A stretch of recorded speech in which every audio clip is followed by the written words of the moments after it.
Hi, welcome back to taste and talks. ഇന്ന് വളരെ special ആയിട്ടുള്ള ഒരു ഫിഷ് റെസിപ്പിയാണ് നിങ്ങളെ പരിചയപ്പെടുത്തുന്നത്. ഒരിക്കൽ ഞങ്ങൾക്ക് കിട്ടിയ ഒരു രുചിയിൽ നിന്ന് ഞങ്ങൾ തന്നെ ഡെവലപ്പ് ചെയ്തെടുത്തൊരു റെസിപ്പിയാണ്. അപ്പോൾ ഇതിനെക്കുറിച്ച് കൂടുതൽ ആധികാരികമായി പറയാൻ പറ്റുന്ന ഒരാൾ എൻ്റെ അടുത്ത് ഇരിക്കുന്നുണ്ട്. നമുക്ക് ചോദിച്ചു നോക്കാം. ഇത് വളരെ ടേസ്റ്റി ആയൊരു ഫിഷാണ്. ഞാനൊരിക്കൽ തൻസാനിയയിൽ ഒരു ട്രിപ്പിന് പോയ സമയത്ത് അവിടുന്ന് ഒരു റെസ്റ്റോറൻറ്റിൽ നിന്ന് കഴിച്ചതാണ്. അവർ ടൂണ ഫിഷ് മാംഗോയിൽ മിക്സ് ചെയ്തിട്ടാണ് അന്ന് സെർവ് ചെയ്തത്. അപ്പം ഷെഫിനോട് ചോദിച്ചപ്പോൾ അവരുടെ സ്റ്റൈലിലാണ് അവർ പറഞ്ഞു തന്നത്.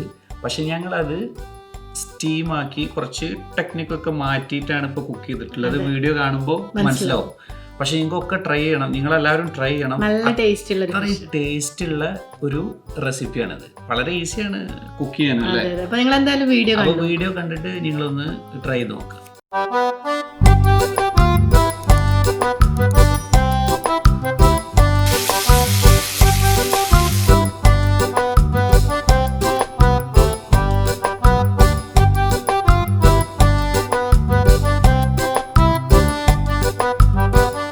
മാങ്ങയിലുള്ള മസാല ഉണ്ട്, അതിനകത്ത് ഇങ്ങനെ മിക്സ് ചെയ്ത് വെച്ചാൽ മതി, കറിയുടെ ആവശ്യമില്ല.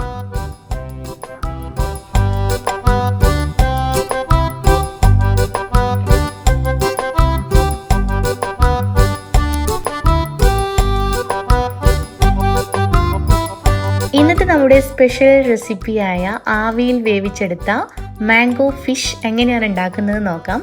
അപ്പോൾ ഞാനിവിടെ ആവോലിയാണ് എടുത്തിട്ടുള്ളത്, കിങ് ഫിഷ് ഒരു 6 പീസ് എടുത്തിട്ടുണ്ട്. അപ്പോൾ ഈ ഒരു റെസിപ്പിയിലെ പ്രധാന ഇൻഗ്രീഡിയൻ്റ് എന്ന് പറയുന്നത് പച്ചമാങ്ങയാണ്. അപ്പോൾ ഒരു പച്ചമാങ്ങയുടെ പകുതി ഇതുപോലെ ക്യൂബ്സ് ആക്കി കട്ട് ചെയ്തിട്ടുണ്ട്. ഇപ്പോൾ നമ്മൾ ഫിഷ് മാരിനേറ്റ് ചെയ്യാൻ വേണ്ടിയിട്ടുള്ള മസാലയാണ് കേട്ടോ തയ്യാറാക്കുന്നത്. അപ്പോൾ ഈ മാങ്ങയുടെ കൂടെ ഒരു 2-3 അല്ലി വെളുത്തുള്ളി, ഒരു ചെറിയ കഷ്ണം ഇഞ്ചി, 2 പച്ചമുളക്, കുറച്ച് കുരുമുളക്, ഇതിൻ്റെ കൂടെ കുറച്ച് മഞ്ഞൾപ്പൊടി, ആവശ്യത്തിന് ഉപ്പ്, ഒരു ഇത്തിരി വെളിച്ചെണ്ണ, ഇതരയാൻ വേണ്ടി മാത്രമുള്ള കുറച്ച് വെള്ളം. മുളക് പൊടി നമ്മൾ ചേർക്കുന്നില്ല കേട്ടോ, അത് പ്രത്യേകം ഓർക്കുക. അപ്പോൾ ഇനി ഇത് നമുക്കൊന്ന് അരച്ചെടുക്കണം. അരച്ചെടുക്കുക എന്ന് പറയുമ്പോൾ നല്ലോണം പേസ്റ്റ് രൂപത്തിൽ അരച്ചെടുക്കണ്ട, കുറച്ച് തരുതരിപ്പായിട്ട് ഇതുപോലെ അങ്ങ് അരച്ചെടുത്താൽ മതി. അപ്പോൾ നമ്മുടെ മസാല റെഡി ആയിട്ടുണ്ട്. ഇനി നമ്മൾ കഴുകി വൃത്തിയാക്കി എടുത്തിട്ടുള്ള ഓരോ പീസ് ഫിഷും എടുക്കുക. ഇനി ഞാൻ ചെയ്യാൻ പോകുന്നത് ഒരു ഫോർക്ക് വെച്ചിട്ട് ഓരോ ഫിഷ് പീസിൻ്റെ 2 സൈഡിലും ചെറുതായിട്ടൊന്ന് കുത്തി കുഞ്ഞു ഹോൾസ് ഉണ്ടാക്കി കൊടുക്കുകയാണ്. അപ്പോൾ ഇങ്ങനെ ചെയ്യുന്നത് നമ്മൾ മാരിനേറ്റ് ചെയ്ത് വെക്കുന്ന സമയത്ത് ആ മസാല ഇതിനകത്തേക്ക് നല്ലോണം ഇറങ്ങി പോകാൻ വേണ്ടിയിട്ടാണ്. അപ്പോൾ നിങ്ങളിങ്ങനെ ഹോൾസ് ഉണ്ടാക്കുന്ന സമയത്ത് ശ്രദ്ധിക്കുക, മീൻ നല്ല സോഫ്റ്റ് ആയിട്ടാണ്. അപ്പോൾ നമ്മൾ നല്ല ഹാർഡായി കുത്തി കൊടുത്താൽ മീൻ പൊട്ടിപ്പോവും. അപ്പോൾ അതൊന്ന് ശ്രദ്ധിക്കുക. അപ്പോൾ ഇതെല്ലാം ഞാനിങ്ങനെ ഹോൾസ് ഉണ്ടാക്കിയിട്ടുണ്ട്. ഇനി നമ്മൾ ഇത് മാരിനേറ്റ് ചെയ്യണം. അപ്പോൾ അതിന് വേണ്ടിയിട്ട് നമ്മൾ ഉണ്ടാക്കി വെച്ചിട്ടുള്ള മസാല കുറച്ച് എടുത്തിട്ട് നല്ലോണം നല്ല കട്ടിക്ക് തേച്ച് പിടിപ്പിക്കേണ്ട കേട്ടോ, വളരെ ലൈറ്റായിട്ട്, എന്നാൽ എല്ലാ സൈഡിലും എത്തത്തക്ക രീതിയിൽ അങ്ങ് എല്ലാ ഫിഷ് പീസിലും അങ്ങ് തേച്ച് പിടിപ്പിച്ച് ഒരു 1/2 മണിക്കൂറെങ്കിലും നിങ്ങളിത് എടുത്ത് മാറ്റി വെക്കണം. എന്നാലും അതിൻ്റെ കറക്റ്റ് ടേസ്റ്റ്, ആ മാംഗോ ടേസ്റ്റ് നമുക്ക് കിട്ടുള്ളൂ. ഇപ്പോൾ നിങ്ങൾക്ക് സമയമില്ല എന്നുണ്ടെങ്കിൽ ഒരു 15 മിനിറ്റെങ്കിലും വെക്കാൻ വേണ്ടിയിട്ട് ഒന്ന് ശ്രമിക്കുക. അപ്പോൾ ഞാനെല്ലാം തന്നെ ഇവിടെ മാരിനേറ്റ് ചെയ്തിട്ട് ഒരു 1/2 മണിക്കൂർ അങ്ങ് മാറ്റി വയ്ക്കുകയാണ്. ഇനി മറ്റൊരു കാര്യം പറയാനുള്ളത്, നമ്മളിത് തേച്ചതിന് ശേഷം കുറച്ച് മസാല മാറ്റി വെക്കണം. അവസാനം നമുക്കൊരു കാര്യം ചെയ്യാനുണ്ട്, അത് ഞാൻ അപ്പോൾ പറയാം. അപ്പോൾ 1/2 മണിക്കൂർ വെച്ചിട്ടുണ്ട്. ഇനി നമ്മൾ ഈ ഫിഷ് സ്റ്റീം ചെയ്തെടുക്കാൻ പോവാണ്. അപ്പോൾ അതിന് വേണ്ടിയിട്ട് ഒരു സ്റ്റീമർ എടുക്കുക, അല്ലെങ്കിൽ എന്തെങ്കിലും ഒരു ഇഡ്ഡലി പാത്രം അങ്ങനെ എന്തെങ്കിലും മതി നിങ്ങളുടെ കയ്യിലുള്ളത്. അപ്പോൾ വെള്ളം നന്നായിട്ട് തിളച്ച് വരുമ്പോൾ ഞാൻ ഒരു തണ്ട് വേപ്പിലിട്ട് കൊടുത്തിട്ടുണ്ട്, ആ ഒരു മണമൊക്കെ കിട്ടാൻ വേണ്ടിയിട്ടാണ്. ഇനി നമ്മൾ നേരത്തെ മാരിനേറ്റ് ചെയ്ത് വെച്ചിട്ടുള്ള ആ ഒരു ഫിഷ് എല്ലാ പീസും ഈ ഒരു സ്റ്റീമറിൻ്റെ തട്ടിലേക്ക് അങ്ങ് ഇറക്കി വെച്ച് കൊടുക്കുക. അപ്പോൾ വെള്ളം നല്ലോണം തിളച്ചതിന് ശേഷമാണ് നമ്മൾ ഫിഷ് വെച്ച് കൊടുക്കുന്നത്. ഉടനെ തന്നെ ഇത് അടച്ച് വെച്ച് ചെറിയ തീയിൽ ഏറ്റവും ലോ ഫ്ലെയിമിലിട്ടിട്ട് ഒരു 15 മിനിറ്റ് കഴിയുമ്പോഴത്തേനും നമ്മളെ ഫിഷ് നല്ല റെഡി ആയിട്ട് വന്നിട്ടുണ്ടാവും. ഒരു 10 മിനിറ്റ് ആകുമ്പോൾ നിങ്ങളൊന്ന് ചെക്ക് ചെയ്ത് നോക്കുക, വേവ് കറക്റ്റ് ആണെന്നുണ്ടെങ്കിൽ അപ്പോൾ അടുപ്പിൽ നിന്ന് മാറ്റി വയ്ക്കുക, അല്ലെങ്കിൽ 15 മിനിറ്റ് കറക്റ്റാണ്. 15 മിനിറ്റ് കഴിഞ്ഞപ്പോഴത്തേക്കും നമ്മളെ ഫിഷ് നല്ല അടിപൊളിയായിട്ട് വെന്ത് വന്നിട്ടുണ്ട്, ഒട്ടും ഉടഞ്ഞു പോയിട്ടൊന്നുമില്ല. അപ്പോൾ ഇനി ചെയ്യാൻ പോകുന്നത്, ഈ സ്റ്റീമറിൽ നിന്നും ഇത് മാറ്റിയതിന് ശേഷം നമുക്കിതിനെ ചെറുതായിട്ടൊന്ന് ഷാലോ ഫ്രൈ ചെയ്തെടുക്കണം. അപ്പോൾ അതിന് വേണ്ടിയിട്ടാണ് ഞാൻ കുറച്ച് ബാക്കി മസാല മാറ്റി വെക്കണം എന്ന് പറഞ്ഞത്. അപ്പോൾ ഒരു ചട്ടി ചൂടാക്കി കുറച്ച് വെളിച്ചെണ്ണ ഒഴിച്ചു കൊടുക്കുക, ഒരു ഇത്തിരി എണ്ണ മതി കേട്ടോ.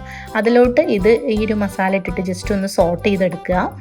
ഇനി ഞാൻ ഇടാൻ പോകുന്നത് കുറച്ച് മാങ്ങ കട്ട് ചെയ്തിട്ടുണ്ട്, അതിൻ്റെ കൂടെ കുറച്ച് ക്യാപ്സിക്കം, അതുപോലെ തന്നെ ഒരു മുളക്, വറ്റൽ മുളകല്ല കേട്ടോ, ചുവന്ന കളറിലുള്ള പച്ചമുളക് തന്നെയാണത്. നിങ്ങളുടെ കയ്യിൽ പച്ചമുളകാണെങ്കിൽ അത് ഇട്ട് കൊടുത്താൽ മതി. ഇനിയിപ്പോൾ ക്യാപ്സിക്കം ഇല്ലെങ്കിൽ വേണ്ട, മാങ്ങ മാത്രം കട്ട് ചെയ്തിട്ട് കൊടുത്തിട്ട് നന്നായിട്ടൊന്ന് ഈ വെളിച്ചെണ്ണയിൽ ഒന്ന് വഴറ്റിയെടുക്കുക. കുറച്ച് ഉപ്പും ചേർത്ത് കൊടുക്കുക.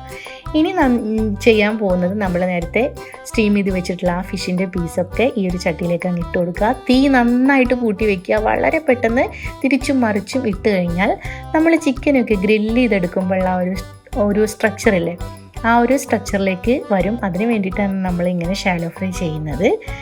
ഇതിപ്പോൾ ഞാൻ കാണിച്ചു തരാം. കണ്ടില്ലേ, ഇതാ ഈ ഒരു പരുവം കിട്ടാൻ വേണ്ടിയിട്ടാണ്. കരിഞ്ഞു പോരുത് കേട്ടോ, കരിയാതെ വളരെ പെട്ടെന്ന് തന്നെ തിരിച്ചു മറിച്ചിട്ട് കഴിഞ്ഞാൽ ഈ ഒരു പരുവത്തിൽ നമുക്ക് കിട്ടും. അപ്പോൾ നമ്മൾ അടിപൊളിയായിട്ടുള്ള എന്നാൽ ഈസി ആയിട്ടുള്ള ആവിയിൽ വേവിച്ച സ്റ്റീംഡ് മാംഗോ ഫിഷ് ഇതവിടെ റെഡി ആയിട്ടുണ്ട്. അടിപൊളി ടേസ്റ്റാണ്. ഇതിൻ്റെ ടേസ്റ്റ് എന്ന് പറയുന്നത് ആ ഒരു വെളിച്ചെണ്ണയിൽ നമ്മൾ സോട്ട് ചെയ്തെടുത്തിട്ടുള്ള ആ മാങ്ങ, ആ മസാല, അത് ഈ ഫിഷിൽ ചേരുമ്പോഴുള്ള ആ ഒരു രുചി എന്ന് പറയുന്നത് നല്ല രസമാണ് കഴിക്കാൻ. അപ്പോൾ നിങ്ങൾക്ക് ഇത് ഷാലോ ഫ്രൈ ചെയ്യണ്ട എന്നുണ്ടെങ്കിൽ അത് സ്റ്റീം ചെയ്തിട്ട് അങ്ങനെ ഡയറക്റ്റ് കഴിച്ചാലും മതി.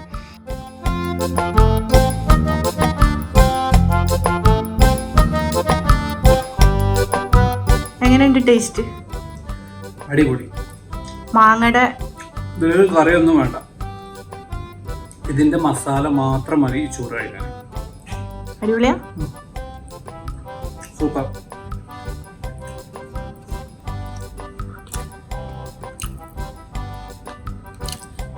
ഈ മാങ്ങയിലുള്ള മസാല ഉണ്ടല്ലോ, അതിനകത്ത് ഇങ്ങനെ മിക്സ് ചെയ്ത് കഴിച്ചാൽ മതി, കറിയുടെ ആവശ്യമില്ല.